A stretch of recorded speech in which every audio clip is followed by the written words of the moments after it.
Chắc hẳn mọi người đã ít nhiều quen thuộc với Gamoda Land, nhà kiến tạo khu đô thị hàng đầu Malaysia, nổi tiếng với các dự án quy mô hàng trăm hecta được quy hoạch đầy đủ tiện ích, mảng xanh và thiết kế bền vững. Tại Việt Nam, Gamoda Land đã ghi dấu ấn với Gamoda City tại Hà Nội vào năm 2007 và Celona City ở thành phố Hồ Chí Minh 2011, được biết đến với quy hoạch bài bản và chất lượng sống cao. Thế nhưng sau gần 15 năm thì họ mới quay trở lại đúng với DNA của mình là kiến tạo khu đô thị xanh chuẩn chỉnh và theo tiêu chuẩn quốc tế. Và lần trở lại này đó chính là dạng Springville tại Nhân Trạch, Đồng Nai, nơi đang đón cái làn sóng hạ tầng rất lớn như là sân bay quốc tế Long Thành, vành đai 3 hay là hàng loạt các tuyến cao tốc. Thì Springville không chỉ là một dự án bất động sản mà còn lời khẳng định của Gamoda Land trong việc tầm nhìn phát triển đô thị tại Việt Nam. Thì Springville có điểm gì đặc biệt? Mời mọi người cùng Mỹ Duyên tìm hiểu trong video này nhé.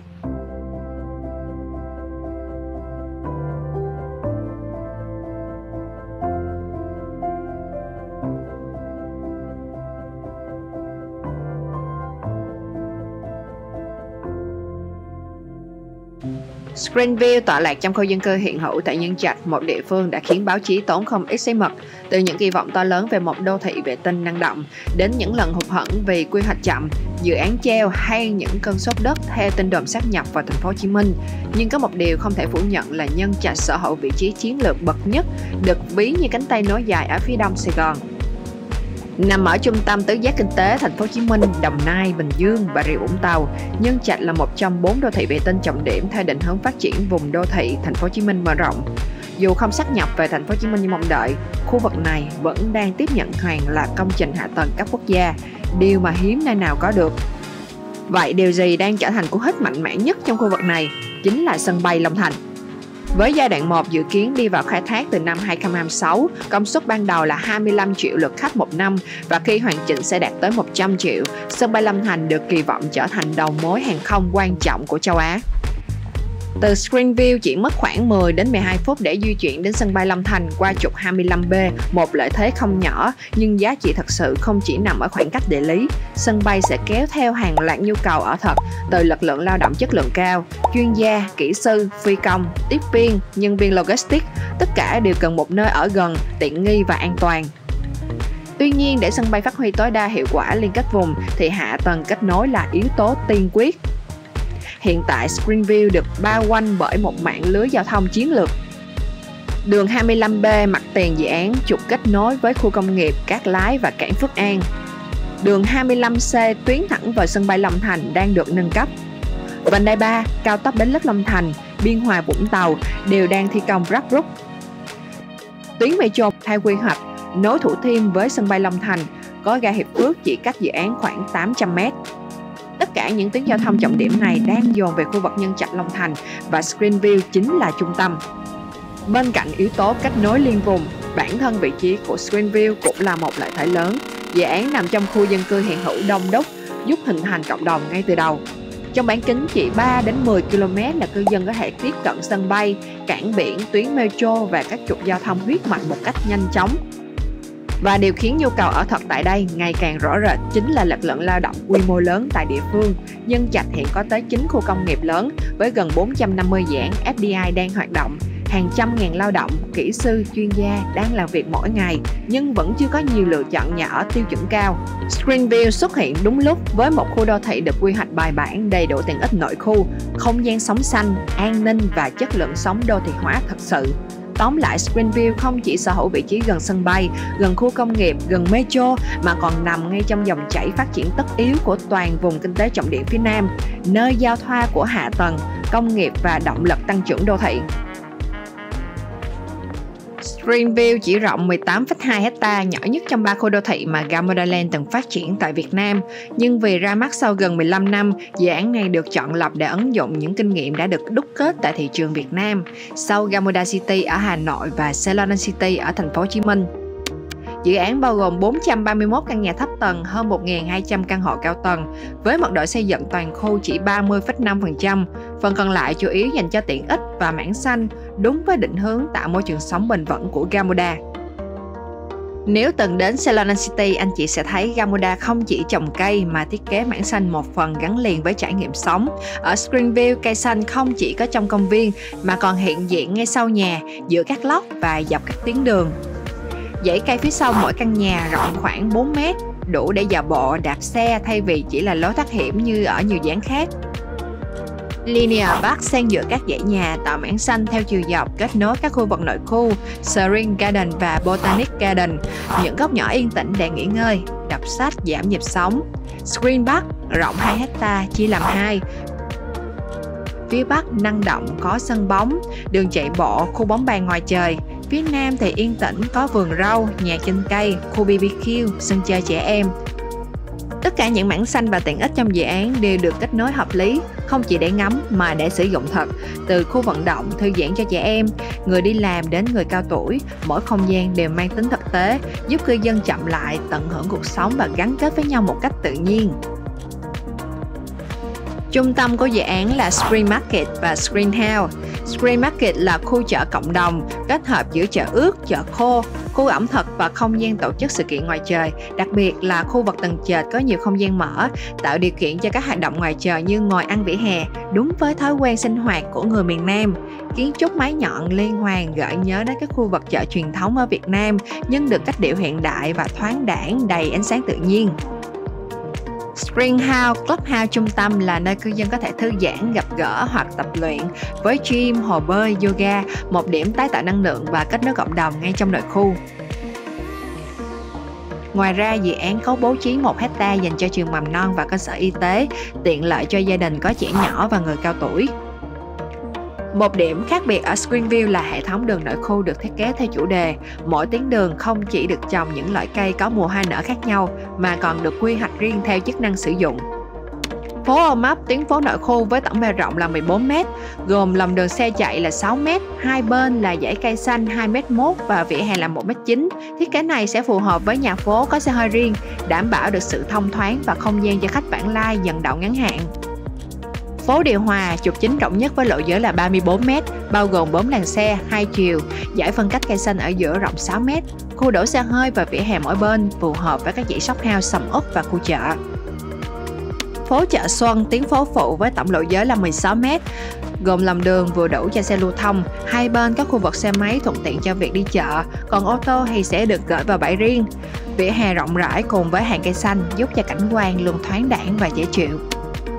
Phố Phong Cách, tuyến phố rộng lên đến 24 m được điểm xuyến bằng hàng phượng vàng đặc trưng, mang lại dấu ấn cảnh quan riêng biệt, tạo bản sắc sống động cho khu vực.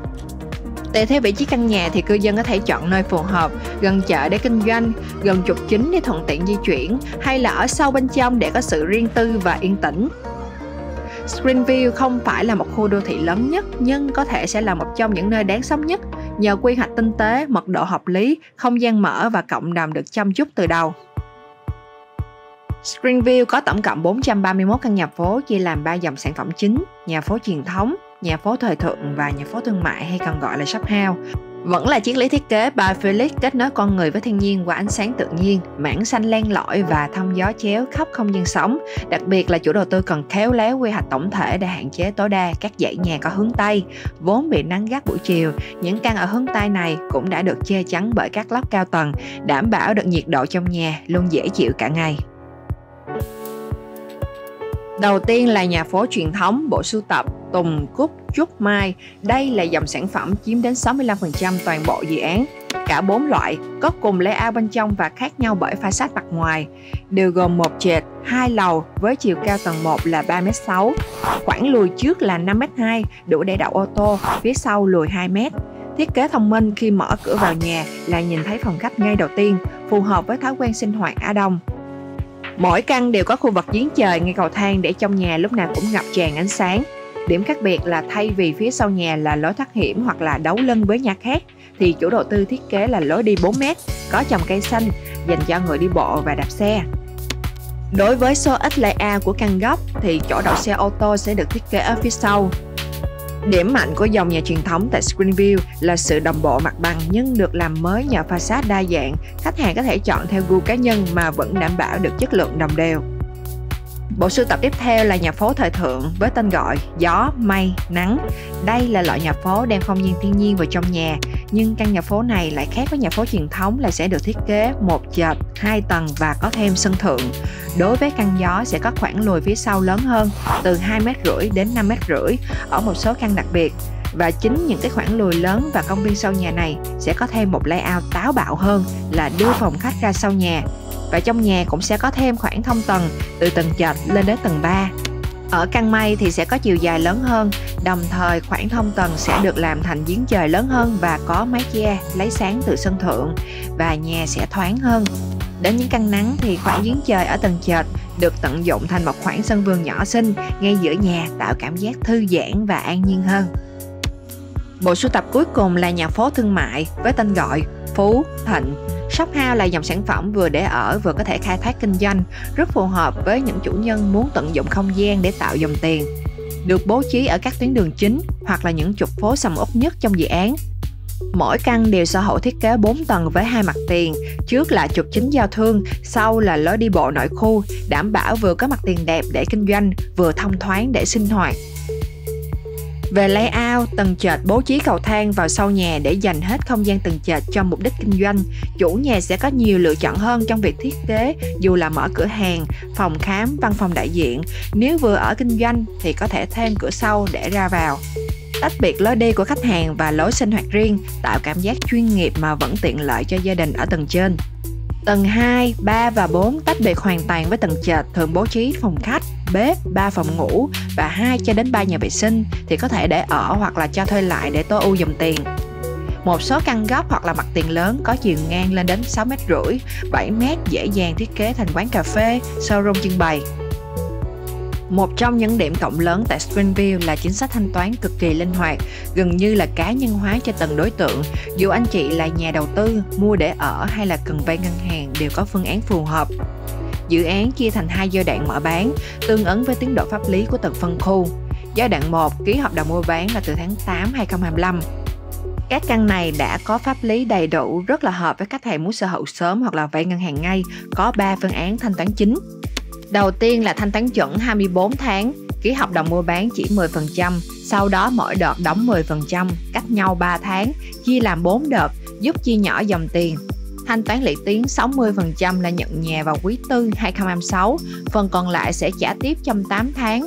Thanh toán này sẽ được chiết khấu 4%. Đây là phương thức thanh toán khá giản, phù hợp với người cần xoay dòng tiền, thu nhập đều theo tháng.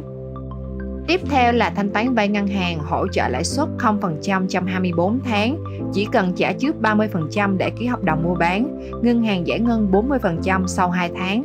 Phần còn lại sẽ giải ngân 25% khi nhận nhà vào quý 4 2026. Lưu ý là chủ đầu tư sẽ hỗ trợ lãi suất tối đa 24 tháng cho tổng 2 đợt giải ngân, kể từ thời điểm giải ngân đầu tiên. Thanh toán này rất là phù hợp với người cần đòn bẩy tài chính, khách hàng không cần phải đóng gốc và lãi lên đến 24 tháng. Tiếp theo là thanh toán nhanh, tương tự như thanh toán vay ngân hàng, nhưng 70% này sẽ dùng bằng vốn tự có, nên sẽ có chiết khấu cao nhất là 7%, dành cho nhà đầu tư vốn mạnh muốn lấy giá tốt nhất. Thanh toán giai đoạn 2 đang hoàn thiện pháp lý nên thời điểm ký kết hợp đồng mua bán sẽ lùi về sau khoảng 4 tháng và thời điểm giao nhà sẽ sau 1 quý so với giai đoạn 1. Đổi lại là khách hàng sẽ hưởng phương án thanh toán giản hơn. Đầu tiên là thanh toán chuẩn giai đoạn 2 sẽ tương tự như thanh toán chuẩn giai đoạn 1 kéo dài 24 tháng, nhưng ký thỏa thuận mua bán đóng trước 10% ban đầu, 6 tháng sau mới ký hợp đồng mua bán đóng tiếp 10%, sau đó chia đều mỗi 3 tháng là 10%. Cũng như giai đoạn 1 thì nhận nhà đóng đủ 60%, phần còn lại sẽ rút ngắn trả trong 6 tháng thay vì là 8 tháng như giai đoạn 1, sẽ phù hợp với những người cần thêm thời gian để xoay vốn. Thứ hai là thanh toán vay ngân hàng thời gian 18 tháng, trả trước 30%, ngân hàng giải ngân 40% sau khi ký hợp đồng mua bán, phần còn lại sẽ trả khi nhận nhà, chủ đầu tư vẫn hỗ trợ lãi vay 24 tháng. Và cuối cùng là thanh toán siêu giản 30 tháng, đợt 1 ký văn bản thỏa thuận đóng 10%, 6 tháng sau ký hợp đồng mua bán đóng thêm 10%, sau đó chia nhỏ nhiều đợt 5% cách nhau 3 tháng, nhận nhà chỉ thanh toán mới 40%, 60% còn lại kéo dài thêm 1 năm đến quý 1 2028, chủ đầu tư sẽ không có chiết khấu vì quá giản. Hiện tại dự án có 6 ngân hàng quen thuộc từng đồng hành cùng Gamuda như Vietcom, BIDV, Viettin, MBV, Hồng Lê Ông và Public. Quá trình xét duyệt thường rất là trơn tru với khách hàng mua sản phẩm của Gamuda Land. Springview không chỉ có thiết kế bài bản mà còn cực kỳ linh hoạt về tài chính. Dù bạn thuộc nhóm nào vẫn có thể dễ dàng chọn phương án phù hợp để sở hữu nhà tại đây. Giá bán dự kiến cho nhà phố tiêu chuẩn là từ 8 tỷ và nhà phố thương mại là từ 10,5 tỷ.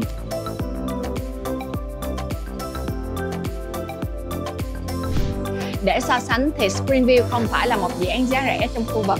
Nhưng nếu anh chị chọn một khu đô thị có quy hoạch bài bản, chất lượng sống cao với nhiều mảng xanh và được phát triển bởi Tower Marker như Gamuda Land thì đây là một lựa chọn rất đáng để anh chị cân nhắc.